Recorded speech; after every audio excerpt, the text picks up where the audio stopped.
Laisser un salarié toxique en poste coûte 3 fois plus cher que de le gérer. Et voici pourquoi. La plupart des managers hésitent à agir par peur du conflit, peur juridique ou peur même de se tromper. Mais l'inaction, elle a un prix très concret. Et voici les 3 raisons pour lesquelles attendre est la pire décision.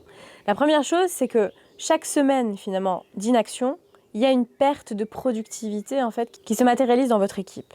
Les autres membres en fait de l'équipe, ils vont dépenser de l'énergie à gérer finalement cette tension, à éviter aussi le conflit, mais à aussi compenser les lacunes du salarié toxique. Et votre équipe, elle va tourner à 70% de ses capacités sans que vous le voyiez. La deuxième raison, c'est que vos meilleurs éléments, ils partent en premier. Et ce sont toujours les plus compétents, les plus autonomes, qui fuient finalement en premier une ambiance toxique. Et ils ont le choix en fait, ils s'en vont. Et leur départ vous coûte bien plus que 12 500 €.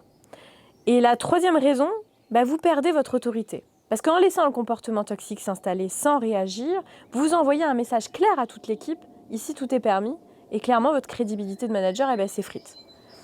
Alors, agir tôt, agir bien, mais agir avec méthode, c'est exactement ce que j'explique dans mon guide. Tapez toxicité en commentaire pour le recevoir.